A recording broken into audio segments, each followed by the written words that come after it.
अगर आप 29 फरवरी 2024 बोर्ड का पेपर देने वाले हैं विज्ञान का, तो आपको यह वीडियो पूरी अच्छे तरीके से देखनी है ताकि आप समझ पाएं कि जो बोर्ड एग्जाम 2024 में 29 फरवरी को आपका विज्ञान का पेपर आएगा वो कैसा आएगा। तो सेम टू सेम ऐसे ही पेपर आएगा जैसे मैं डिस्कस करूंगा। तो विज्ञान के लिए आपको देखना है कि किस तरीके से पेपर आपके बोर्ड परीक्षा 29 फरवरी को आपका जो साइंस का पेपर है उसमें कैसे क्वेश्चन पूछे जाएंगे और किस तरीके से प्रश्न पत्र आएगा। तो ये मॉडल पेपर का सोल्यूशन कराने वाला हूं। लाइक ऐसे ही पेपर आएगा आपकी परीक्षा 2024 बोर्ड 29 तारीख को जब आप साइंस का पेपर देने जाएंगे। समय 3 घंटा 15 मिनट दिया रहेगा। पूर्णांक 70 नंबर का दिया रहेगा। निर्देश दिए रहेंगे, आप उनको पढ़ लेंगे।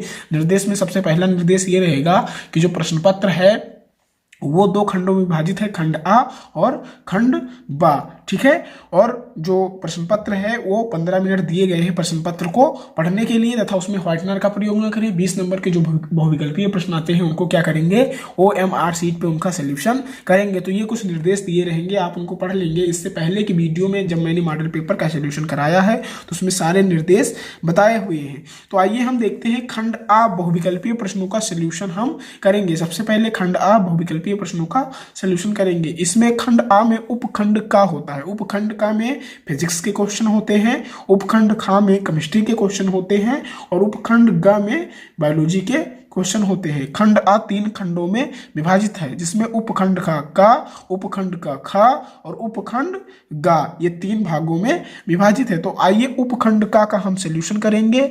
जो क्या है बेटा, बहुविकल्पीय प्रश्न है, इनका सॉल्यूशन हमें OMR शीट पे अच्छे से करना है। तो आइए इन क्वेश्चन को हम देखते हैं, ठीक है।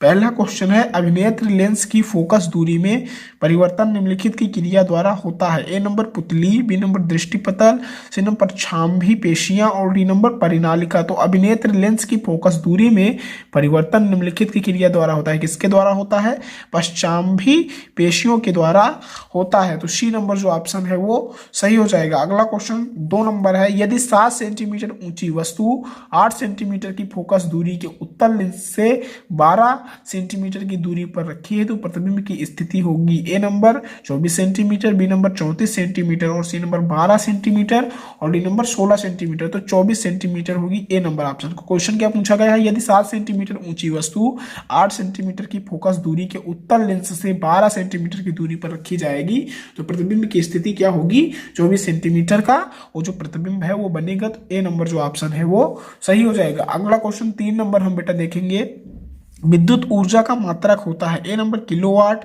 बी नंबर अश्व शक्ति, सी नंबर जूल सेकेंड और डी नंबर वाट। तो विद्युत ऊर्जा का जो मात्रक होता है वो जूल क्या होता है, प्रति सेकेंड होता है। तो जो सी नंबर ऑप्शन है वो सही हो जाएगा। अगला क्वेश्चन 4 नंबर हम देखेंगे, ओम का नियम ए बराबर वी समानुपाती है आई के, बी नंबर वी समानुपाती है 1/i के और सी नंबर वी समानुपाती है 1+i के और डी नंबर वी समानुपाती है 1/1+i की।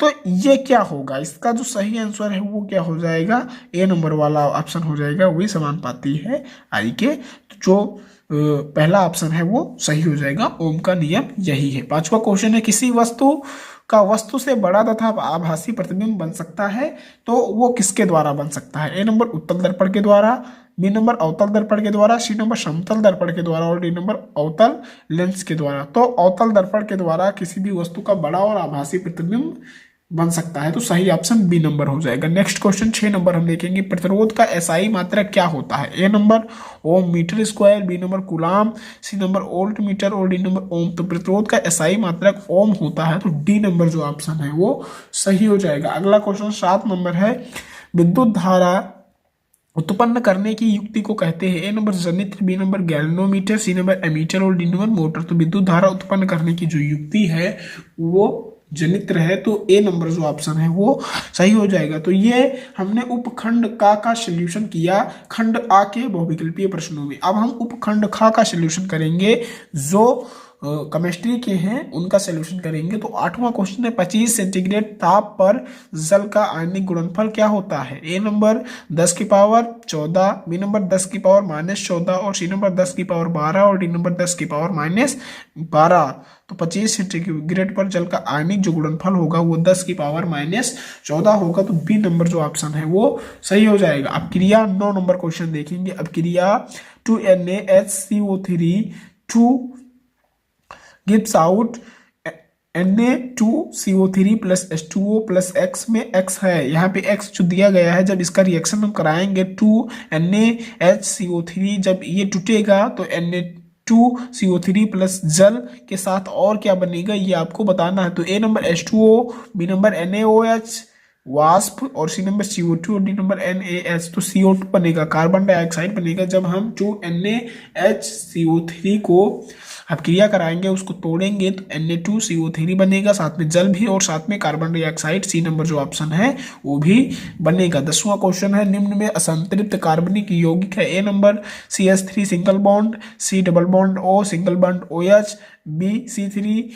Single bond C double bond O और सिंगल बॉन्ड H, और C number CH3 single bond CH double bond CH2 और D number CH3 single bond C double bond O single bond CH3। तो जो सी number option है वो सही हो जाएगा। असंतृप्त कार्बनिक यौगिक जो है वो CH3 सिंगल बॉन्ड CH और डबल बॉन्ड CH2 है। तो यही जो ऑप्शन है वो सही हो जाएगा। अगला क्वेश्चन 11 नंबर है, इसको आप देख लेंगे। निम्न में से कौन सा कथन अम्लों के लिए सत्य है? ए नंबर कड़वे तथा लिटमस को नीला कर देते हैं, बी नंबर खट्टे तथा लाल लिटमस को नीला कर देते हैं, सी नंबर खट्टे तथा नीले लिटमस को लाल कर देते हैं और डी नंबर कड़वे तथा नीले लिटमस को लाल कर देते हैं। तो जो सी नंबर है, अम्ल खट्टे होते हैं तथा वो क्या करते हैं, नीले लिटमस को लाल कर देते हैं। तो सी नंबर जो ऑप्शन है वो सही होगा। अगला क्वेश्चन हम देखेंगे। अगला क्वेश्चन 12 नंबर है, उसका हम सॉल्यूशन करेंगे। निम्न में से कौन सा सत्य है जब HCl को जल में प्रवाहित किया जाता है? तो फर्स्ट नंबर, यह विलयन में आयनीकृत नहीं होता क्योंकि यह ससंयोजक है, यौगिक है। सेकेंड नंबर, यह विलयन में आयनीकृत होता है। थर्ड नंबर, यह विलयन में हाइड्रोजन एवं हाइड्रॉक्सिल आयन प्रदान करता है। फोर्थ नंबर, यह विलयन में हाइड्रोनियम आयन उत्पन्न करता है जो हाइड्रोजन आयन तथा जल के अणु के संयोग से उत्पन्न होता है। तो ए नंबर केवल फर्स्ट, बी नंबर केवल थर्ड, सी नंबर थर्ड एवं फोर्थ और D number third and fourth.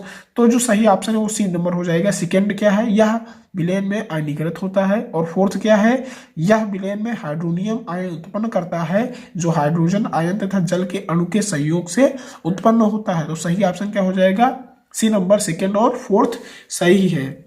अगला क्वेश्चन 13 नंबर, सूची फर्स्ट में दिए गए रासायनिक पदार्थों का सही मिलान सूची सेकंड में दिए गए उनके सही उपयोग से कीजिए। तो सूची 1 और सूची 2। ए नंबर विरंजक चूर्ण, विरंजक चूर्ण का जो सही ऑप्शन है वो क्या हो जाएगा, विरंजन के लिए हम उपयोग करते हैं। फिर बेकिंग सोडा, बेकिंग सोडा को हम प्रति अम्ल बनाने के लिए उपयोग करते हैं। फिर वाशिंग सोडा, वाशिंग सोडा को हम कांच का निर्माण बनाने के लिए करते हैं। और सोडियम क्लोराइड क्या करते हैं, H2O तथा Cl2 का निर्माण करने के लिए करते हैं। तो इसमें ऑप्शन दिया हुआ है A number 2 1 4 3, B number 3 2 4 1, C number 3 4 1 2 और डी नंबर 2 4 1 3। तो सी नंबर जो ऑप्शन है वो सही हो जाएगा। जो पहला का ऑप्शन है, ए नंबर को 3 से मिलाएंगे, बी नंबर को 4 से और सी नंबर को 1 से और डी नंबर को 2 से मिलाएंगे। ये मैंने मिलाकर यहाँ बता दिया। अगला क्वेश्चन हम देखेंगे उपखंड ग। अब बायोलॉजी के क्वेश्चन देखेंगे। हमने उपखंड का में फिजिक्स के क्वेश्चन, उपखंड खा में केमिस्ट्री के क्वेश्चन और उपखंड ग में बायोलॉजी के क्वेश्चन देखेंगे। तो बायोलॉजी के क्वेश्चन देखते हैं। 14 नंबर क्वेश्चन क्या है ये देखेंगे हम।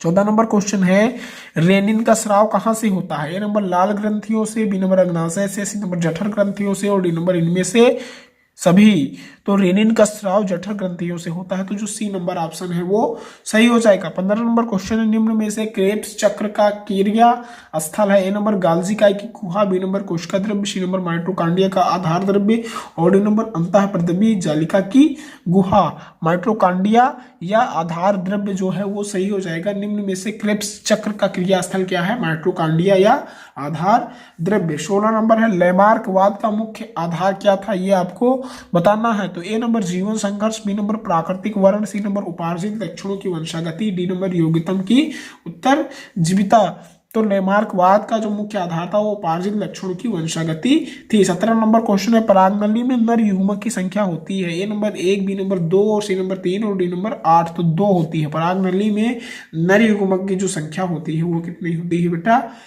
2 होती है। फिर 18 नंबर क्वेश्चन है, नीचे जल संग्रहण की पारंपरिक व्यवस्थाओं का आलेख दिया गया है, नीचे दिया गया कौन सा कथन इस पद्धति का निरूपण करता है? ये देखते हैं आगे। ये आरेख दिया हुआ है, इसको आप देख सकते हैं। ए नंबर, यह खदिन पद्धति का आदर्श व्यवस्थापन है जिसमें ए बराबर जल संग्रहण, बी बराबर खारा क्षेत्र तथा सी बराबर उथल कूप है। इसमें ए बराबर क्या है? जल संग्रहण है, और बी बराबर खारा क्षेत्र है। ये बी बराबर खारा क्षेत्र और सी बराबर क्या है बेटा? उथला कूप है। बी नंबर, यह उथला कूप पद्धति का आदर्श व्यवस्था है जिसमें ए बराबर जल संग्रहण, बी बराबर खारा क्षेत्र और सी नंबर खादिन है। और सी नंबर, यह जल संग्रहण क्षेत्र का आदर्श विस्थापन है जिसमें ए बराबर खादिन, बी बराबर खारा क्षेत्र तथा सी बराबर उथला कूप। और डी नंबर, यह खारा क्षेत्र को दर्शाता है जिसमें ए बराबर जल संग्रहण क्षेत्र, बी बराबर खादिन तथा सी बराबर उथला कूप। तो इसमें जो पहला ऑप्शन है खादिन है, पद्धति का आदर्श व्यवस्थापन है जिसमें ए क्या है? ये जल संग्रहण है, और बी क्या है? यह खारा क्षेत्र है, और सी क्या है बेटा? उथला कूप है। तो आई होप आप समझ गए होंगे। इस क्वेश्चन का जो सही आंसर है वो पहला है। 19 नंबर क्वेश्चन है, नीचे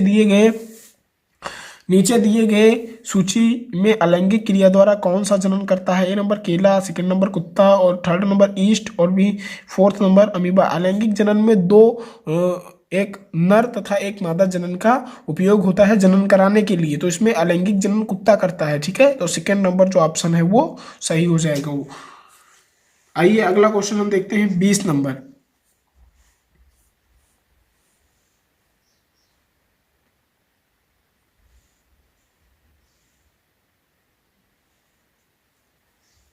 सॉरी, इस क्वेश्चन का आंसर जो है वो गलत हो गया है, ठीक है। इसको ये नहीं रहेगा बेटा। इसमें दिया गया है, नीचे दिए गए जीवों की सूची में अलैंगिक क्रिया द्वारा कौन जनन करता है? ए नंबर, फर्स्ट नंबर केला, सेकंड नंबर ईस्ट और कुत्ता, और थर्ड नंबर ईस्ट, और फोर्थ नंबर अमीबा। तो इसमें हम अन्य ऑप्शन देखेंगे वो क्या है। अन्य ऑप्शन, ए बराबर सेकेंड और फोर्थ ऑप्शन सही है, बी बराबर फर्स्ट सेकेंड और फोर्थ सही है, और सी बराबर फर्स्ट और फोर्थ सही है, और डी बराबर सेकेंड और थर्ड और फोर्थ सही है। तो इसमें जो सही ऑप्शन है वो बी नंबर है, यानी फर्स्ट सेकेंड और फोर्थ है। लैंगिक जनन की बात करूं तो कुत्ता सही रहेगा, बट अलैंगिक जनन की अगर बात करता हूं तो केला जो है वो अलैंगिक जनन करता है। यहाँ पे दिखाई दे रहा होगा, जो केला है वो क्या करता है बेटा? अलैंगिक जनन करता है।